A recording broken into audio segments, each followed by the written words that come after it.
Halcyon Crest rose above the cliffs of Carmel like a palace designed to make powerful people feel immortal. Its glass walls reflected a burning California sunset, while the Pacific Ocean struck the rocks far below. Inside, golden chandeliers illuminated senators, judges, casino owners, shipping executives, and men whose influence depended on never appearing in official investigations. They had gathered to celebrate Ronan Vale's engagement. At 36, Ronan controlled cargo terminals, private security firms, casinos, and political relationships across the West Coast. He did not need to raise his voice to command a room. The men surrounding him understood that his restraint was more dangerous than another leader's anger. Vivian Ashford stood beside him in a pearl-white gown, displaying the ring that represented far more than marriage. Their engagement would unite Ronan's shipping empire with Senator Conrad Ashford's political protection. Affection had little place in the arrangement. It was a contract disguised as romance. The ceremony was moments from beginning when Sienna Brooks entered the ballroom. Her silver-black gown caught the light as she crossed the polished floor carrying a small encrypted maritime device. She had not been invited, but she moved with the composure of someone who understood the building better than its owners. Years earlier, Sienna had designed the security architecture protecting Ronan's ports.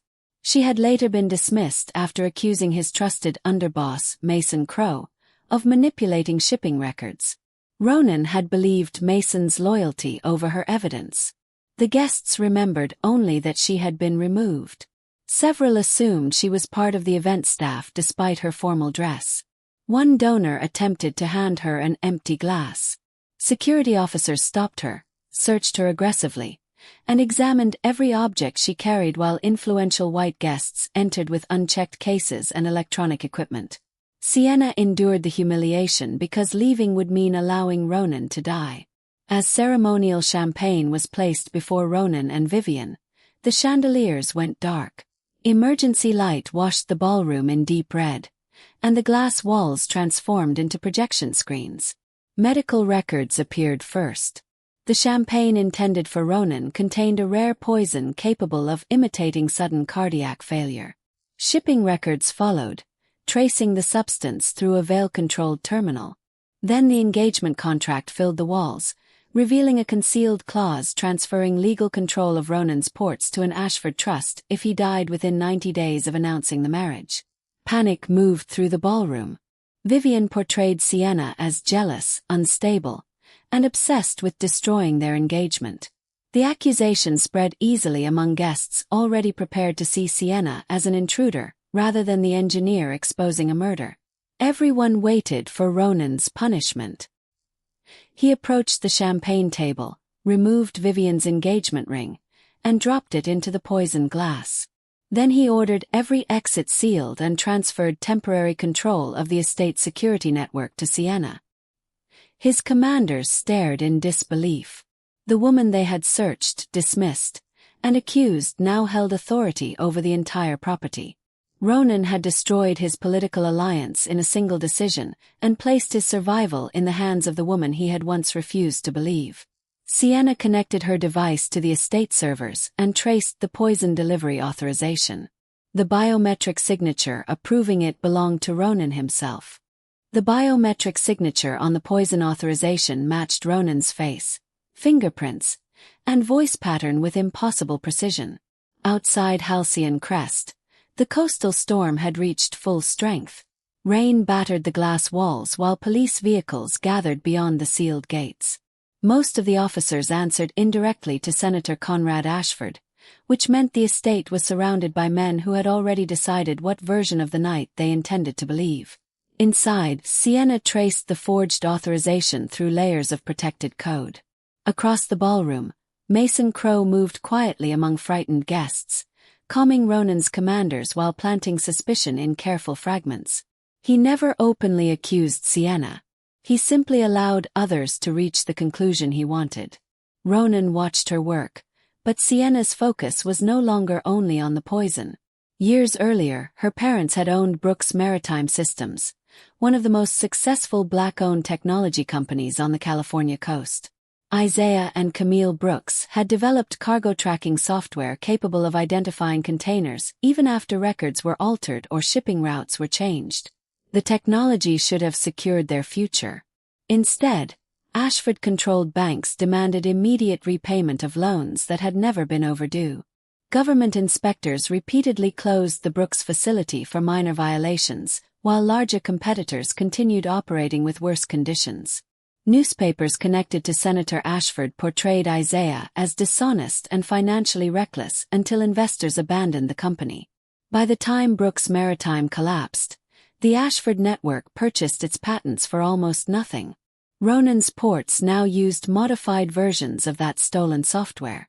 Someone had reversed its purpose, turning a system designed to expose hidden cargo into a tool for concealing illegal shipments. Sienna had not entered the engagement party because she wanted Ronan to choose her over Vivian. She had come to recover the original source code and prove that the elegant celebration around them had been funded by her family's destruction. Her decision to save Ronan remained more complicated.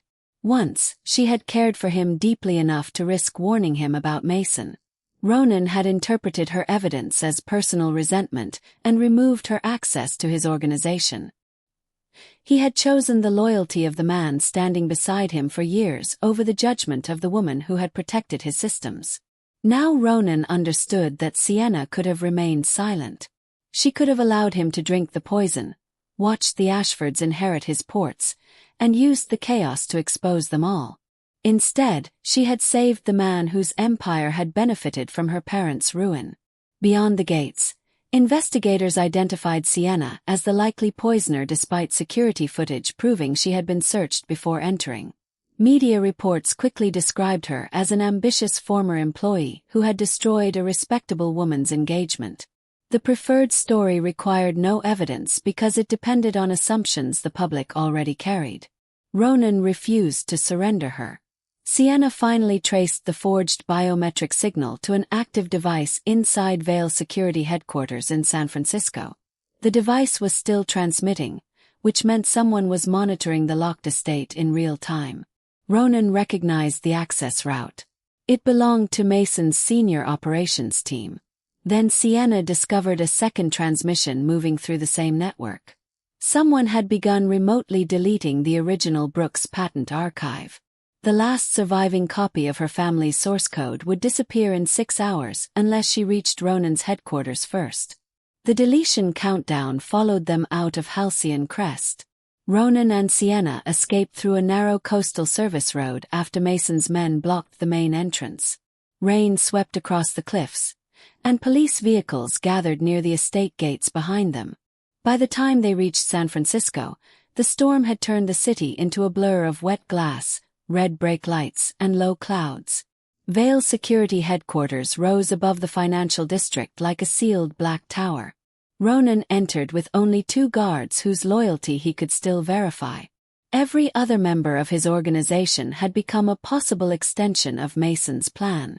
The moment Sienna connected her device to the lobby system, she recognized fragments of her own programming. Someone had copied the security architecture she designed years earlier, altered its hidden commands, and embedded the stolen code throughout the building. Ronan still possessed authority over the tower's employees, weapons, and physical access points. Sienna alone understood the invisible system controlling them. She needed his biometric clearance to reach the central data vault. He needed her intelligence to determine which orders inside his organization were real. Their alliance formed because neither could survive the building alone. As they entered the restricted floors, security alarms suddenly identified Sienna as an armed intruder. Doors sealed behind her. Red lights filled the corridor, and staff members immediately stepped away as if an unarmed woman had somehow become the greatest danger inside a headquarters built for organized crime. No one questioned the warning. Ronan overrode the alert and placed his own security authorization beneath Sienna's access level. The decision gave her control over systems his commanders had spent years trying to reach. It did not erase the moment he had dismissed her warnings. But for the first time, he trusted her judgment where his men could see it. Inside the data vault, Sienna located the device that had forged Ronan's biometric signature. It contained years of collected voice recordings, fingerprint scans, facial images, and movement patterns. Mason had not prepared only to imitate Ronan's identity. He had prepared to replace his decisions. The machine also stored records of illegal cargo hidden inside humanitarian aid containers. Medical supplies, disaster relief shipments, and food deliveries had been used to move weapons without inspection. Payment trails connected Mason directly to Senator Ashford. Several approvals, however, carried Vivian's authorization. Sienna could not yet determine whether Vivian was Mason's partner or another victim he intended to discard once Ronan was dead. Ronan found a second set of records showing that senior Vale commanders had accepted money in exchange for supporting Mason after his death. Men who had sworn loyalty were already negotiating positions inside the empire they expected Ronan to leave behind. The vault doors suddenly began closing. Sienna recognized the digital trap and stopped the lockdown seconds before Ronan would have been sealed inside. Moments later, one of his commanders entered and attempted to seize the source code drive from her. Ronan stepped between them without hesitation and disarmed the man. Their trust was still fragile, but now it had been tested from both sides. Ronan once believed Sienna wanted influence over him. Inside his own headquarters, she became the only person refusing to exploit how vulnerable he had become. The recovered data pointed toward the abandoned Brooks Maritime Workshop near Oakland Harbor. Sienna realized the facility her parents had lost was not empty. A live camera feed showed Mason entering it with Vivian's engagement contract and the original Brooks Company seal. The live feed from Vale Security led Ronan and Sienna across the bay toward Oakland Harbor. Brooks Maritime stood behind rusted gates at the edge of the water, its weathered brick walls dark beneath the storm.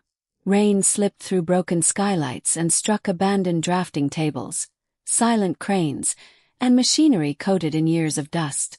Sienna entered more slowly than Ronan expected. As a child, she had watched hundreds of engineers and dockworkers fill the building each morning. Her mother had designed tracking systems in the upstairs office, while her father walked the production floor greeting employees by name. The workshop had once represented security, pride, and proof that her family had built something no powerful institution could dismiss. Now even its silence felt stolen. Sienna found Camille Brooks's handwriting across faded design boards. Isaiah's name remained engraved beneath machinery later rebranded by Ashford-controlled companies. Ronan finally understood that the conspiracy was not merely a collection of forged contracts and financial transfers. It had erased a family from its own work. Behind a damaged control panel, Sienna discovered a hidden security network still receiving power. Mason had converted part of the workshop into a testing site for modified cargo systems. The stolen Brooks technology allowed illegal containers to vanish from port records while remaining physically inside the terminal. Archived employee complaints revealed an uglier pattern. Black engineers had been accused of incompetence, removed from senior positions, and denied ownership credit. Months later, their inventions appeared under Ashford patents with different names attached. The same institutions that questioned their ability had quietly profited from their intelligence. Sienna also found unsigned confessions prepared for her parents. The documents required Isaiah and Camille to admit fraud in exchange for protection from criminal charges. They had refused. They chose poverty, lost reputations, and public humiliation rather than validate a lie designed to justify their destruction. Ronan recognized how differently Sienna had been raised from the men inside his empire. Her family had lost everything while protecting the truth. His organization had protected power by destroying it. A warning light flashed beneath the main floor.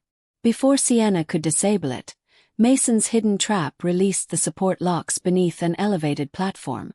Steel plates collapsed, dragging Ronan toward the machinery below. Sienna caught his wrist and used an emergency brake she remembered from childhood. The mechanism stopped the platform inches before Ronan fell into the rusted gears. Later, inside Camille's former design office, Sienna cleaned the wound across Ronan's shoulder. Neither mistook the quiet care for forgiveness. Yet Ronan allowed her to see him weakened, and Sienna helped him without using that weakness against him. He responded by giving her unrestricted access to his private financial accounts. The records revealed that Ronan's deceased father had financed the banking operation that seized Brooks Maritime. Part of the Vale Empire's expansion had been funded by the collapse of Sienna's family company. The fragile closeness between them disappeared.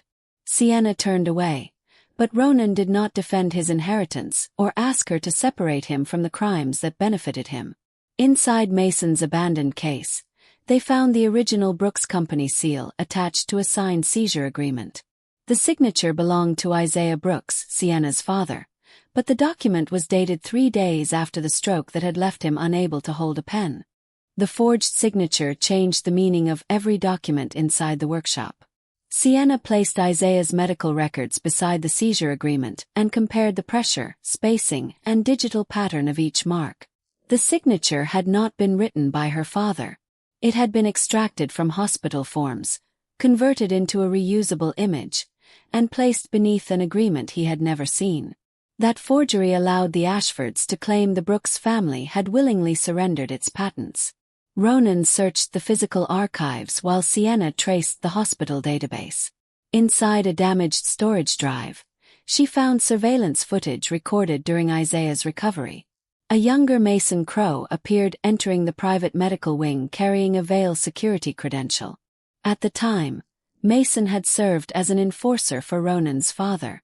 Old instructions revealed that Ronan's father had ordered Mason to pressure the Brooks family into accepting a reduced settlement. He had not authorized the false signature or the permanent theft of their company. Mason had gone further because he had already formed a private agreement with Senator Ashford. The stolen tracking technology became the foundation of Mason's concealed trafficking network. It allowed illegal cargo to disappear inside legitimate port systems while Ashford officials protected the operation through inspections, permits, and political influence. Ronan's father later benefited from the seizure and never questioned why the deal became so profitable. That silence made him responsible. Ronan understood that ignorance inherited alongside wealth was not innocence. His empire had expanded because Sienna's family had been denied the power to defend what they created. The records exposed the prejudice behind Mason's strategy. Brooks Maritime had been selected because he believed banks, regulators, and newspapers would accept the collapse of a black-owned company more easily than they would investigate a politically connected takeover. The Brooks family had not been destroyed because its business failed. Powerful men destroyed it because they believed its success would appear less believable than its disgrace. Sienna uncovered another layer of the conspiracy. Vivian had known the patents were stolen. She believed marrying Ronan would merge both business networks and make the Ashford family's ownership impossible to challenge. But the poisoning records carried a different authorization key. It belonged to Mason. His plan had never been to serve Vivian.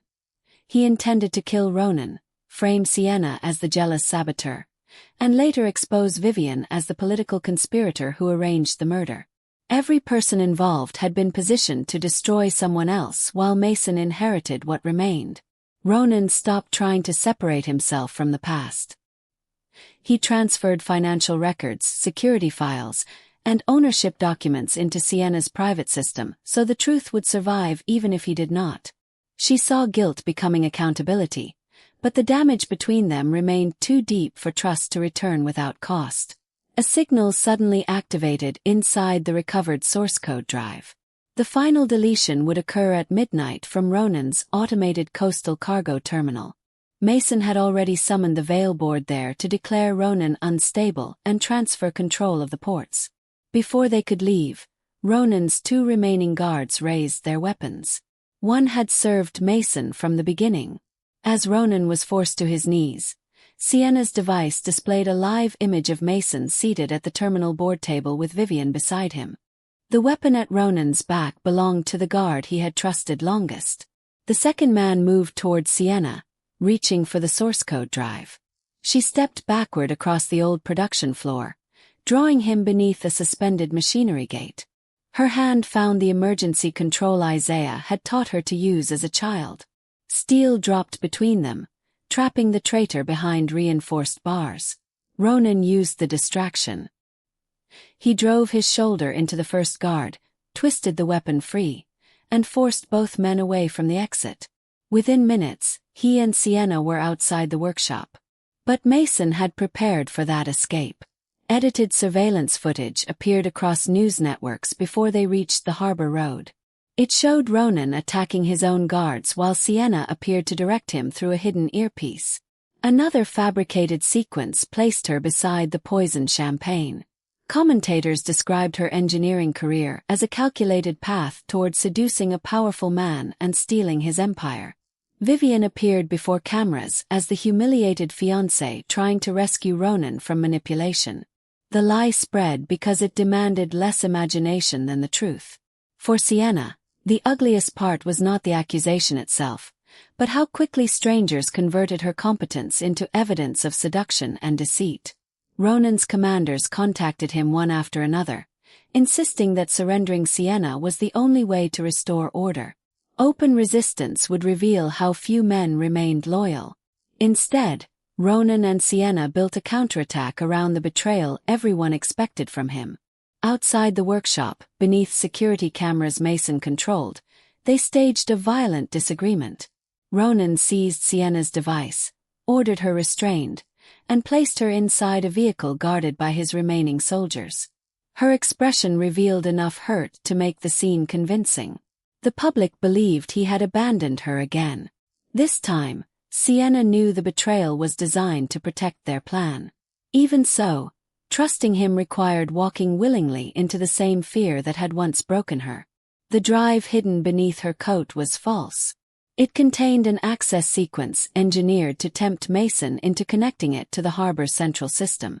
While his men transported Sienna as a prisoner, Ronan transferred his legitimate port shares into a temporary holding trust. Mason could not reach them without activating her code. Sienna entered the automated cargo terminal through the detention level. Ronan approached separately through an obsolete maintenance route once used by dock engineers. If he failed to reach the command center, she would remain trapped among hundreds of armed men. If she triggered the sequence too early, Mason could complete the takeover manually. Inside the board chamber, Vivian waited beside the engagement contract, convinced Ronan's death would make the ports hers. She did not know Mason had prepared financial records identifying her as the poisoner. Sienna was placed before the board as Mason's proof that Ronan had surrendered control. From there, she saw automated cranes loading illegal weapons into containers scheduled to leave before dawn. The same ships carried the original Brooks servers, which would disappear beyond federal jurisdiction. Ronan reached the upper command level and found dozens of his soldiers positioned beside Mason. Ocean fog pressed against the floodlit perimeter. Mason inserted Sienna's false drive into the terminal console. Every crane stopped. Steel gates slammed shut. Cargo vehicles froze between towering containers as emergency lights flooded the harbor red. The automated terminal locked down with Ronan, Sienna, Vivian, Mason, and hundreds of armed men trapped inside. The harbor sealed itself beneath red emergency lights. Towering cranes froze above stacked containers while warning sirens rolled through the ocean fog. Automated cargo platforms stopped between steel corridors, trapping soldiers, executives, and armed security teams across the terminal. Mason believed the lockdown had given him control. He was wrong. The false drive had connected every harbor system to a command sequence Sienna had hidden beneath the stolen Brooks code.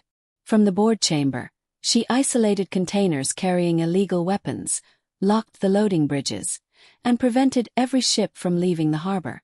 Then the cargo screens changed.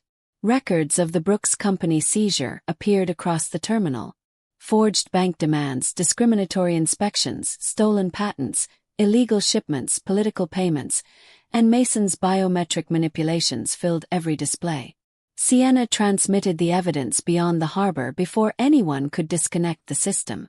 Federal investigators, journalists, labor unions, and civil rights attorneys received identical files at the same moment. The truth no longer depended on one institution choosing to believe her. Vivian saw her own authorization codes among the poisoning records and finally understood Mason's design. He had prepared evidence that would identify her as Ronan's killer once the engagement contract transferred control of the ports. She offered the original engagement documents in exchange for protection. Mason responded by exposing her before the board as a disposable political asset. He ordered Ronan's soldiers to kill both women and destroy the remaining servers. The commanders hesitated. Sienna projected a second set of records showing that Mason had stolen from their retirement accounts, arranged arrests against men who questioned him, and prepared replacements for every senior soldier once the takeover was complete.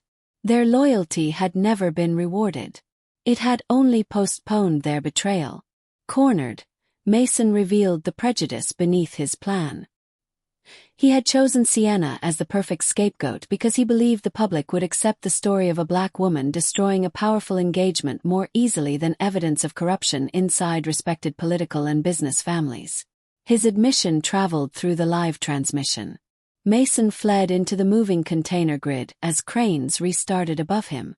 Sienna reversed their routes, lowering steel barriers and sealing each escape corridor without allowing the machinery to crush him. Ronan reached him near the final loading platform. Everyone expected an execution. Mason had poisoned his engagement, stolen his organization, corrupted his soldiers, and used Sienna's family legacy to build a trafficking empire. Ronan stood close enough to end everything with a single shot. Instead, he lowered his weapon. He authorized the release of every Vale criminal record. His legitimate port shares were transferred into a restitution trust for exploited workers and minority-owned businesses. The stolen Brooks patents were returned legally to Sienna's family. The decision destroyed the empire Mason had planned to inherit. Ronan ordered his soldiers to surrender and accepted that the evidence he released could cost him his freedom. His most powerful act was not killing the man who betrayed him. It was destroying the system that had made betrayal profitable. Sienna opened the external gates. Federal teams entered the terminal, arresting Mason and Vivian. Evidence transmitted from the harbor led to Senator Ashford's arrest before dawn. Public records identified Isaiah and Camille Brooks as the cargo system's rightful creators. Ronan was taken into custody without asking Sienna to defend him or wait for his return. After the vehicles disappeared into the fog, Sienna learned he had transferred every remaining personal asset into the restitution trust and left only one sealed ledger addressed to her. Several months after the harbor confrontation, the abandoned Brooks Maritime Workshop no longer looked like a graveyard. Its weathered brick walls had been restored, broken skylights replaced, and rusted production floors transformed into laboratories, training rooms, and legal offices. Above the entrance, the original Brooks family logo faced Oakland Harbor once again. The building reopened as the Brooks Maritime Innovation and Justice Institute. Isaiah and Camille Brooks were publicly cleared of every accusation used to destroy their company. Investigators confirmed that discriminatory lending, forged inspections, stolen patents, and political pressure had caused the collapse. The failure once blamed on their leadership was officially recognized as a coordinated seizure. Former employees received unpaid wages, compensation, and ownership shares in the new institute. Engineers whose inventions had been credited to Ashford companies returned as advisors. Dockworkers once dismissed as unreliable became instructors for a new generation. Sienna created cybersecurity and legal support programs for small businesses facing intimidation from banks, corporations, and government officials. She wanted the institute to protect people before powerful institutions could erase their work and rewrite their histories. Ronan's empire had not survived. His illegal assets were seized, the Vale organization fractured, and federal prosecutors continued examining crimes committed under his family's name. Ronan cooperated fully, identifying officers, politicians, executives, and commanders who had believed loyalty would protect them from accountability. Sienna did not visit him during the first months. Sacrifice did not automatically restore trust. She needed to know whether his transformation would continue after the cameras disappeared, and gratitude was no longer guaranteed. Ronan eventually received supervised release while awaiting sentencing because of his cooperation. He arrived at the institute alone, without guards, an expensive vehicle, or men clearing the path before him. He carried the sealed ledger left for Sienna after the harbor arrests. Inside were financial records connecting the Vale organization to businesses, workers, and families harmed across decades. Several documents could increase Ronan's sentence. He gave Sienna legal authority to decide how every page would be used. He did not ask her to protect him. He did not treat his surrendered empire as payment for forgiveness or claim that saving her entitled him to a future beside her. That restraint revealed more than another dramatic sacrifice could have. Sienna finally recognized that his guilt had become something permanent. He had continued choosing truth when he believed she might never allow him back into her life. She permitted him to assist the restitution team, but under the authority of the people his former organization had ignored. Ronan organized claims, repaired damaged workshop spaces, and helped former dockworkers document stolen wages. The man who once controlled entire ports now waited for instructions from people his empire had considered replaceable. Their connection returned slowly. Sienna did not forget that Ronan had dismissed her warnings and trusted Mason over her evidence. But she also understood that he had eventually chosen her truth over his freedom, even when doing so left him with nothing. At the Institute's opening ceremony, Isaiah and Camille activated the restored cargo system bearing the Brooks name. Ronan watched from the back of the room, no longer the most powerful person present. After the guests departed, Sienna placed an old workshop access badge in his hand. It carried his name but granted no ownership, authority, or control, only permission to return and continue earning his place. As dawn spread across Oakland Harbor, Ronan entered the restored workshop beside Sienna, prepared to build something he could never own, while the badge opened the door to a future whose final meaning only she could decide.